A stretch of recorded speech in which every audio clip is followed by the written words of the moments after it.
பலரும் தமிழ்நாட்டில் இந்த மாதிரி தேர்ந்தெடுக்கப்பட்ட சட்டமன்ற உறுப்பினர்கள் தேர்ந்தெடுக்கப்பட்டு ஒரு மாத காலத்திற்குள் 20 நாட்களுக்குள் பதவியை ராஜினாமா செய்துவிட்டு வேறொரு கட்சியில் சேருவது என்பது அந்த தொகுதி மக்களுக்கு இழைக்கப்படுகிற மிகப்பெரிய துரோகம். அது தங்களுக்கு சாதகமான நீதிபதிகளை அவர்கள் பயன்படுத்துகிறார்கள். இத்தகைய சூழ்நிலையில் இப்படி ஒரு அரசாணை வெளியிட்டது என்பது தமிழ்நாடு அரசனுடைய மிக துணிச்சலான ஒரு நடவடிக்கை என்பதை நாங்கள் பாராட்டுகளை தெரிவித்தோம். இரண்டாவது சுப்ரீம் கோர்ட் கடந்த மே மாதம் 29ஆம் தேதி தமிழ்நாட்டில் உள்ள பல்வேறு சரணாலயங்களிலிருந்து விவசாயிகளையும் ஆதிவாசி மக்களையும் வெளியேற்றுவதற்கான ஒரு தீர்ப்பை வழங்கியிருக்கிறார்கள். இதன் விளைவாக குறிப்பாக தேனி மாவட்டத்தில் மட்டும் 98 கிராமங்களிலிருந்து மக்களை வெளியேற்றுவதற்கு அவர்கள் உத்தரவிட்டிருக்கிறார்கள். இதனால் ஒரு மிகப்பெரிய பதட்டம் என்பது தேனி மாவட்டத்திலே நிலவுகிறது. அதே மாதிரி கன்னியாகுமரி, தென்காசி, விருதுநகர் உள்ளிட்ட பல மாவட்டங்களிலிருந்து பல ஆயிரக்கணக்கான குடும்பங்கள் வெளியேற்றிருக்கிறாங்க. ஆகவே இதன் மீது தமிழ்நாடு அரசாங்கம் ஒரு மறுசீராய்வு மனுவை உச்சநீதிமன்றத்தில் தாக்கல் செய்ய வேண்டும். அதேபோல வன உரிமை சட்டம் 2006 அடிப்படையில் இவங்கெல்லாம் பயன்பெற வேண்டிய பயனாளிகள். அந்த சட்டம் முழுமையாக அமல்படுத்தப்படாதனாலேயும் அவர்கள் ஆக்கிரமிப்பாளர்கள் என்று குற்றம் சாட்டப்படுகிறார்கள். ஆகவே வன உரிமை சட்டத்தை தீவிரமாக அமல்படுத்த வேண்டும்.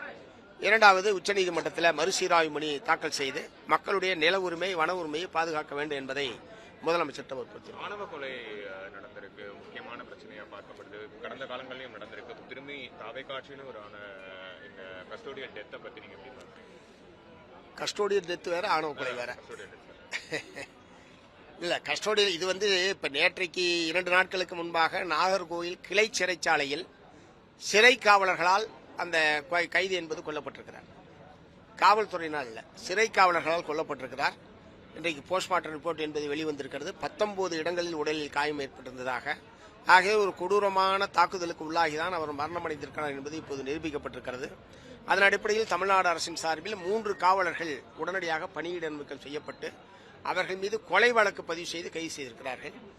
இந்த மாதிரியான சம்பவமே நடக்காமல் இருக்க வேண்டும். லாக்அப் டெத் என்பது தமிழ்நாட்டில் இல்லாமல் இருக்க வேண்டும். அதற்குரிய முறையில் முன்னெச்சரிக்கை நடவடிக்கை எடுக்க வேண்டும் என்பதை முதலமைச்சர் நாங்கள் வற்புறுத்திருக்கோம். அதே நேரத்தில் உடனடியாக சம்பந்தப்பட்ட அதிகாரிகள் மீது நடவடிக்கை எடுத்திருப்பது என்பதும் வரவேற்கத்தக்கது.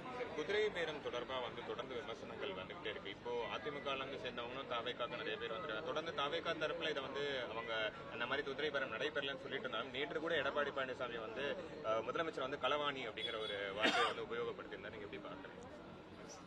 அதாவது பலரும் தமிழ்நாட்டில் இந்த மாதிரி தேர்ந்தெடுக்கப்பட்ட சட்டமன்ற உறுப்பினர்கள் தேர்ந்தெடுக்கப்பட்டு ஒரு மாத காலத்திற்குள் 20 நாட்களுக்குள் பதவியை ராஜினாமா செய்துவிட்டு வேறொரு கட்சியில் சேருவது என்பது அந்த தொகுதி மக்களுக்கு இழைக்கப்படுகிற மிகப்பெரிய துரோகம். அது அந்த மக்கள் நம்பி வாக்களித்திருக்கிறார்கள். இத்தகைய சூழ்நிலையில் இந்த மாதிரி நடவடிக்கை ஈடுபடக்கூடாது என்பதை ஏற்கனவே மார்க்சிஸ்ட் கம்யூனிஸ்ட் கட்சியின் சார்பில் நாங்கள் வற்புறுத்தியிருக்கிறோம்.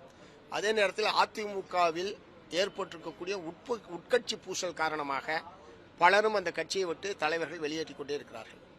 அவர்கள் நீண்ட காலமாக அரசியலில் இருக்கக்கூடியவர்கள் என்கிற முறையில் வேறொரு கட்சியில் சேர்றாங்க. அதில் விரும்பி சேருவதற்கும் குதிரை பேரத்தின் மூலமாக வருவதற்கு மிகப்பெரிய வித்தியாசம் இருக்கிறது. குதிரை பேரத்தில் யார் ஈடுபட்டிருந்தாலும் அது வன்மையான கண்டனத்துக்குரியது. அத்தகைய அணுகுமுறை கூடாது என்பதுதான் மார்க்சிஸ்ட் கம்யூனிஸ்ட் கட்சி